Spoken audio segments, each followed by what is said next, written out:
One Saturday afternoon in November of 1990, a 26-year-old kindergarten teacher named Sue Lisha sat crying on a bench at a train station in the city of Naha, which is located in northeastern China. Sue had just left her husband for good.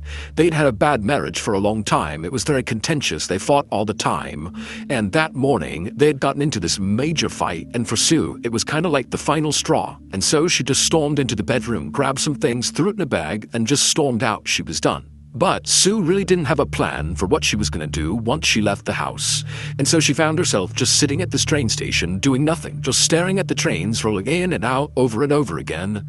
And as she sat there, again, not knowing what she's going to do, she suddenly took stock of the fact that very few people were getting on and off of these trains. And in fact, the train station itself was weirdly vacant. So the city of Naha, where Sue was actually fairly small by China's standards, even though there was 70,000 people that lived there. The city sat at the base of this towering mountain, and then all around the city, in the outskirts, was basically just farmland with lots of soy and corn crops. And then as you moved closer to the city center, there were lots of things you would expect to see in a city, like tall buildings and, residential and commercial areas. But overall, Naha was just kind of boring. It's like the city was a city, even if it was small, but there was just not much going on. And in fact, if you lived in China, but not Naha, there was a very good chance you didn't know Naha even existed, like it was kind of irrelevant. However, in the last few months leading up to this moment that Sue is sitting at this train station, the city of Naha had suddenly been put on the map, and everybody knew about this city. Because women from Naha were going missing in droves. In fact, Sue herself knew of at least a dozen women who had gone missing over the past few months from Naha. And as these women started going missing, it was making the news all over the country,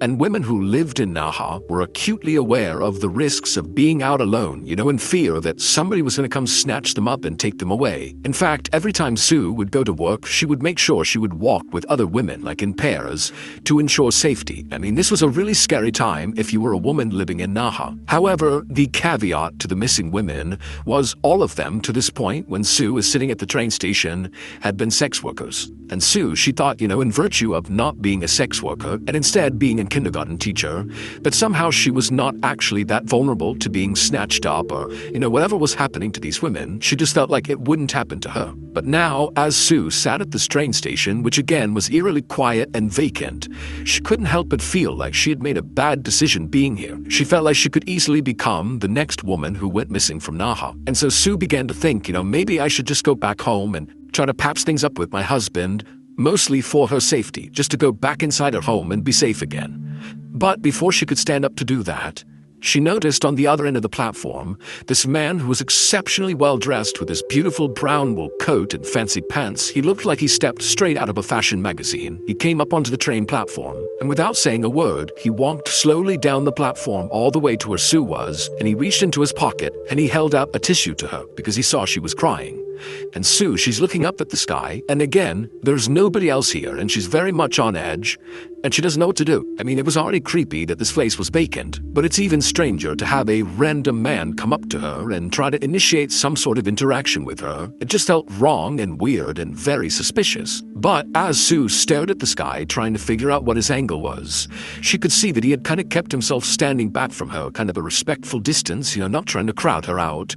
And he was looking at her with a very sympathetic look on his face. He's holding this tissue out, and he said to her, "Are you okay?" And he hands the tissue again, like, "Please take it." And there was just something about this guy that felt very sincere, and Sue kind of let her guard down, and she accepted the tissue and wiped the tears from her eyes. She didn't say anything, and then this guy, he said, "Hey, do you mind if I sit with you?" And at this point, Sue said, "Yeah, okay, you can sit down." And so this very handsome, well-dressed man took a seat next to Sue, not right next to her, again, respectful distance from her. And again, he asked her, "Hey, are you doing okay?" And for Sue, whose life had been basically miserable the last few months or even years with this terrible marriage she was in, she wasn't used to being asked if she was okay.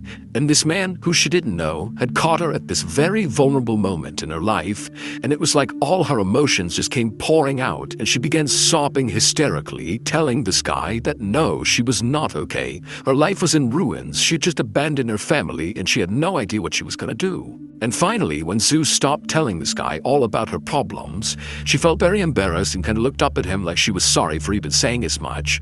But the man, who was very intently listening, he was just nodding along, very sympathetic, and he told Sue that his name was Jia Wang, and that he was a director at a factory not far from here, and if she was open to it, he'd be happy to think about hiring her at the factory, give her a new start potentially, because it seemed like that's what she really needed. And then he asked her if she wanted to come back to his house to discuss this job opportunity further. And with this, even though Sue had really appreciated everything this guy had done to this point, the second he asked her to come back to his house, she's like, red flags are going up. She knew there's something off here. Clearly this guy does have an angle, and it's not to benefit me. And so she looked at him with an absolutely suspicious look, like, no way am I going to your house. I don't know you. Like, I appreciate the tissue, and you let me cry, but there's no way. But again, as she's staring at him with the suspicious look, the look on Jia's face remained very sympathetic and very gentle, and it almost seemed like he was just going to get up and go, like, hey, I'm sorry for offending you. But before he did get up to leave, Sue said, hold on. Actually, yes, I'll come with you. She didn't know why she agreed to go with him. Maybe it was because her life was so messed up at this point that she was just kind of ready to take chances and be sort of reckless, and this was definitely that, big chance, very reckless. But again, she just felt like, there's something sincere about this guy, and she felt like she could trust him. And so Sue and Jia stood up, and together they walked down the train platform, not saying much. They went downstairs, they went out to the street, and they walked a couple of blocks to where Jia's street was. And as soon as they turned the corner and he showed Sue which house was his, Sue looked up, and whatever hesitations she had had still to that point about following the stranger to his house were gone, because she saw his house was beautiful. It wasn't that it was so grand or anything, it totally fit with the neighborhood, but it was very well maintained and totally felt on brand for a guy who was so well dressed and so well manicured and frankly so handsome. So Jia led the way to the front door of his house. He unlocked the door, he opened it up, and then he gently gestured for Sue to come on inside. And so she did. She walked past him. Jia followed her in, and the two of them took off their shoes and made their way into the kitchen, where Jia brewed some tea for them, and then they both sat down and began to sip their tea and talk about this job opportunity. And so for a few minutes, Jia is telling Sue all about the role and what she might be doing, and Sue is kind of asking general questions about it, but, for the most part, she just kind of enjoyed being in the presence of somebody who seemed to care about her. But after she finished her entire glass of tea, suddenly Jia, who had been talking this whole time about the factory, just stopped. It was like he was waiting for her to drink that entire drink, and as soon as she was done with her cup, Jia, again, he went quiet and just stared at Sue with this kind of sinister look on his face, like he was very pleased with what was going on. And at that point, Sue looked down at her teacup and then back at Jia, and suddenly she began to feel very drowsy. It was like her vision was beginning to go, and she realized Jia clearly had poisoned her. There was something inside of her tea, and so before she could do anything, everything went black. A couple of weeks later, just a few blocks away from where Sue met Jia at the train station, a police officer named Zhang was standing behind his desk at the police station when a very concerned-looking elderly couple came inside. Now, this couple was here to speak with Zhang about a missing person, but the missing person was not Sue. She had been missing for 2 weeks now. Nobody had seen her, but no one had reported her missing. Her husband had just assumed that Sue had left him, and that's why he hadn't seen her, and so he had naturally not reported that.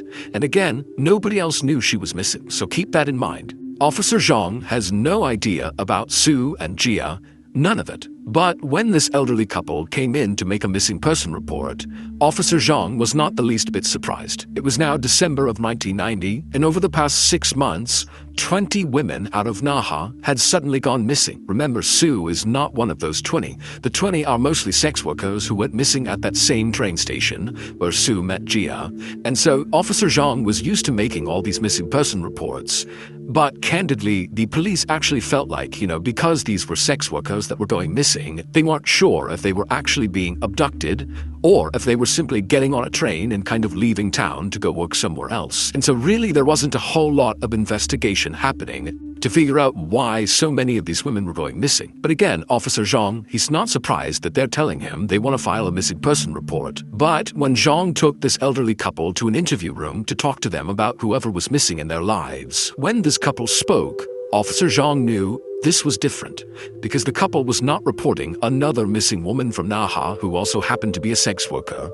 Instead, they were reporting that a man was missing, a businessman. However, the details of his disappearance sounded eerily similar to all these sex-working women who had also gone missing. This guy was last seen at that same train station where Sue had met Jia, and then nobody had seen him, and so that's why they were here. And so Officer Zhang, he wrote up their report, and then he told the couple that, very likely this man is okay and he'll show up at some point under his own steam. But he told them the police would look into it, and they'd be in touch.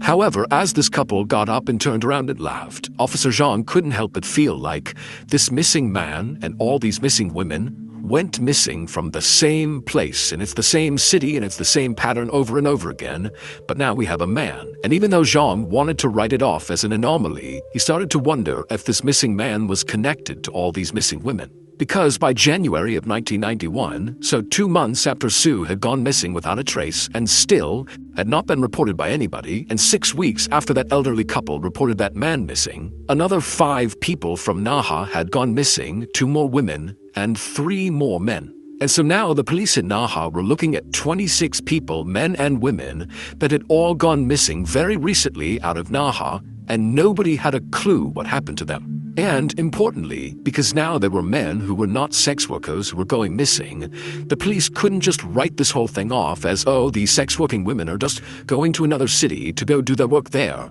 Like that was not a possibility anymore. Clearly something bad was happening, and the police knew they really needed to do a real investigation here. So finally, in early spring of that year, the police in Naha formed a task unit and legitimately began investigating all these disappearances. Amazingly, there was like no information. Like there was nothing. These people went missing and nobody heard from them. There was no evidence of where they went. There was not even any sign that anything bad happened to them because no bodies had been found. There was no evidence of really anything happening. All the police knew is these 26 people, not including Sue, so she would be the 27th person, had been at this train station and then vanished. And that's all they knew.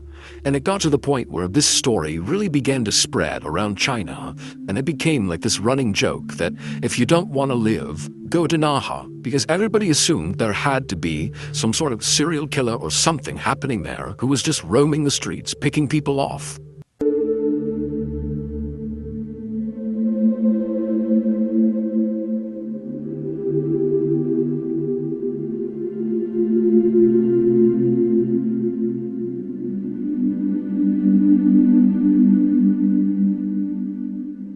By late summer of 1991, when really this story had taken hold across the country and was becoming a bigger and bigger deal because there was absolutely no resolution here, police had no idea what was going on, well, the whole situation got a whole lot worse, because now, in addition to people suddenly vanishing at the train station in Naha, more people were also going missing in other cities nearby Naha, but all along the same train line that left out of Naha. So more train stations, more disappearances, all around the area, not just the city of Naha, but all around. And by the fall of that year, when over 30 people had gone missing all the same way from these train stations all around Naha, the police still had absolutely nothing to go on.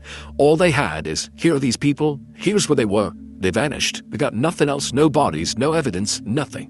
But all that would change on October 22nd, 1991, roughly a year after Sue met Jia at the train station in Naha and then drank that drugged tea. On that October day in 1991, so again a year after the disappearance of Sue, police at this train station, 1,700 miles away from the city of Naha, were doing random stops of commuters on the train platform. This had nothing to do with the ongoing investigation and all these missing people.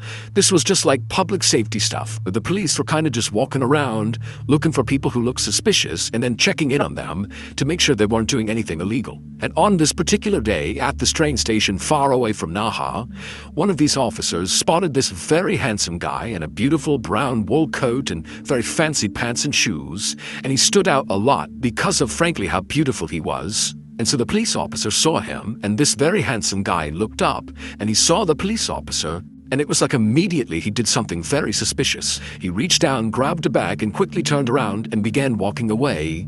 And at the same time, two other people who were right near this very handsome guy did the same thing. They grabbed bags off the ground, quickly turned around, fell in line with this handsome guy, and began quickly walking away from the police. And so the police obviously are totally suspicious. They run across the platform and they manage to stop all three of them. And they turn them around and they say, "Show me your bags, open them up."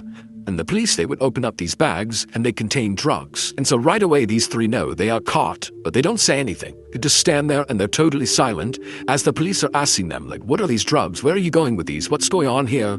They're not talking. And so finally, the police go, "Give me your IDs right now." And so all three of them cough up their IDs, and the very handsome guy with the beautiful brown wool coat and fancy clothes, well, that was Jia Wang. The same Jia Wang who had gone with Sue into his house and given her the drugged tea. But again, these police officers are only concerned about the drugs. They don't know anything about these guys. They don't know that Jia met Sue and did this thing at his house with the tea. That wasn't even reported to police. Nobody knew about it. But these police knew they had caught these three people with these bags of illegal drugs, so they brought them back to the station and began to question each of them. And when they spoke to Jia, Jia said nothing. However, when they spoke to the two other people that were with Jia, one of them began to crack. It was obvious they had more to tell about these drugs, and they were kind of holding back tears, like they were very upset. And one of the interrogators, sensing one of these people was prepared to confess to something, instead of really drilling down on them, he was very comforting, and he offered them a blanket and said, "Here, take this blanket, relax, it's okay. You can tell me what's on your mind, it's okay." And that just totally broke this person, and they said, "These drugs are nothing. You need to see what's in Jia's house. That will put these drugs to the side. They won't matter. What's in his house is horrible." The next day, a phone rang in the police station in Naha, and Officer Zhang picked it up, and it was one of the officers who interviewed these three people with drugs and got this whole horrible confession about what was inside at the Jia's house, and he told Zhang all about it. And as Zhang is listening to this, his eyes went wide because he knew this had to be connected to all these people going missing. Like, this has to be it. And so as soon as he hung up the phone, Officer Zhang rounded up 20 other police officers and 10 forensic doctors to go search Jia's house. And when they got there, the house from the outside looked just as beautiful as when Sue had seen it for the first time, and felt like her reservations about Jia had gone down because of how wonderful his house looked. But as soon as all those police officers and the forensic doctors stepped inside of Jia's house, he was at home, there was nobody there. When they went inside, they were instantly hit with this horrible, horrible smell inside the house. Even though things are neat and beautiful inside too, there was something bad inside this house. And the smell seemed to be coming from the basement. And so at some point, Officer Zhang and the other officers that got to the door, they opened it up, and they looked down, and all they could see was just this dark room down there, and the smell was so strong. But they pulled their shirts up over their faces, and they went down the stairs, and when they got down there, they couldn't see anything. It's totally dark. But the smell at this point was so overpowering that a couple of the officers almost fainted. And so literally they had to leave the house fearing they were breathing in toxic chemicals or something, and they had to wear gas masks just to go back into the house and back down into the basement. And when they got back down there, now wearing their masks, it didn't seem like there was anything down there that could produce such an awful smell. Like, there was just nothing down there. But eventually, one of the officers moved to the middle of the basement, right in the middle, and they realized there was an opening, and they looked down into it, and they couldn't believe what they saw. And at the same time, somebody upstairs made an equally horrifying discovery, because they discovered a videotape, a VHS cassette, that contained this horrible footage that effectively explained what was going on inside of that pit in the basement. But to understand that, we need to go back a year to when Sue met Jia at the train station. She went back to his house and drank the drug tea and blacked out. After Sue drank that tea, she didn't die. Jia did not kill her. Instead, she woke up a few hours later being totally confused as she was immediately hit by this horrible smell, but it was totally pitch black. She can't see anything, and she began feeling her hands around her, and she felt stone everywhere she touched, and eventually she realized she was in what felt like the bottom of a well.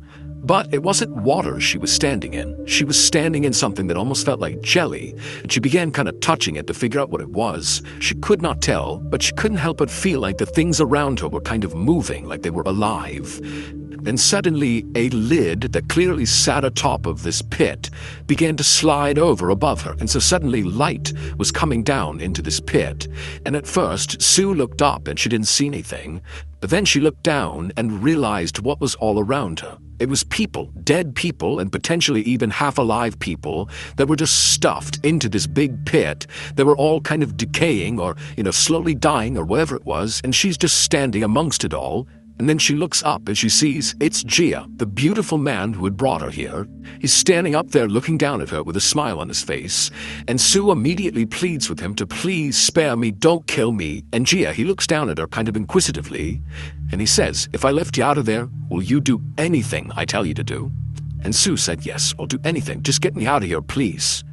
And so Gia, he reached down, he grabbed Sue, and he pulled her up and out of this pit inside of this basement. A few days later, Sue was back at the train station where she had met Gia for the first time, but this time she was alone, and she walked up onto that train platform with no intention of riding a train. Instead, as soon as she got up there, she began looking around, and then she spotted a businessman who was sitting on a bench. And she walked over to him, and she sat down next to him, and we don't know exactly what she said, but we think what she said was something maybe sexually suggestive or, something along those lines, and she's holding his shoulders and touching his hand. She doesn't know this man, and this man is very caught off guard by this, but he's kind of going along with it. And before long, she takes this businessman's hand, stand up, and they walk out of the train station down to the street, and they make their way a couple blocks over to Gia's house. And when they get there, Sue leads into the front door. She opens it up. She brings the man inside. The door shuts. They take their shoes off, and Sue leads this man into the kitchen, where Gia is waiting with a wire between each hand, and as soon as this businessman walked into the kitchen, Gia pounced on him, wrapped the wire around his neck and held it until the man passed out, and then he released the wire. And then Gia and Sue took this man, they lifted him up, and they carried him down into the basement and laid him out on the floor. So he's not in the pit, he's just out in the middle of the basement floor. Then Gia stepped away, picked up a video camera, turned it on, and began to film. He was filming the man on the ground, and also Sue. And Sue, she knew what to do. She was going to do anything she was told to do. So she climbed on top of this still very much alive businessman who's just been knocked unconscious, and she straddles him, so she's looking down at his head. And she picks up a knife and she holds it in front of her, and then she looks up at Gia, who at this point has zoomed the camera in. She can hear the sound, the mechanics inside of the camera, as it's zooming in on what she's about to do. And then she raises the knife over her head and drives it into this man's chest.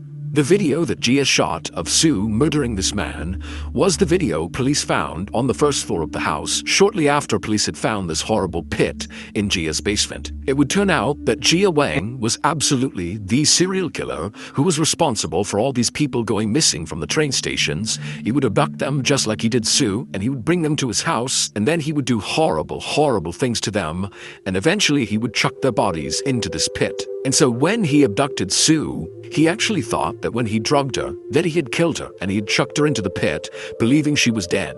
But when Sue had woken up inside of that pit, when he opened it up and looked down and there she was, fully alive, he had an idea. Well, why don't I turn Sue into a murderer like me? She can help me. And so that was the condition for her being pulled out of this pit, that she would assist him in murdering people, and she agreed to do it. And so the reason the profile of victims changed from sex-working women to random men is because those are the people that Sue went after. She began targeting men. And so when that elderly couple came in and reported to Officer Zhang that a man was missing, that was Sue's first victim, the man who had been seen on video being stabbed in the chest by Sue. Now, nobody to this day understands why Sue actually went along with this. Like, she was pulled up out of the pit, but then when she was told to go to the train station and find your first victim, it's unclear why she didn't just go to the police and say, hey, there's a serial killer, Gia, here's his house, here's where he is, go get him. For some reason, she just did what he said, and in fact, Sue was not the only person who was brought into this murdering scheme. He managed to convince 3 other people, including his ex-wife, to also commit murders for him. And all 3 of those people also had ample opportunity to flee and tell police, but they didn't. All of these people just did what Gia wanted without asking any questions. It was like he had absolute control over these people. That is, until that day in October of 1991, when those police officers doing a public safety check spotted Gia along with two accomplices fleeing with drugs. They stopped them and they got them back to the station, and one of his accomplices finally broke and told the truth. And the person who told the truth, the accomplice who broke, was Sue. She was there with him at the train station. Nobody knew she was missing, and she was the one who, when offered a blanket and was told, tell us the truth, she came clean. Ultimately, it was this police officer's kindness that broke her. In Gia's basement, inside of that horrible pit right in the middle of it, were 42 bodies, 24 women and 18 men. In the end, Gia and all 4 of his forced accomplices, including Sue, were sentenced to death, and they were executed on January 24th, 1992. Today, the city of Naha is still just as infamous as it was in the 90s when these murders took place, and in fact, the nickname for Naha is now just Bandit City to reflect what happened there.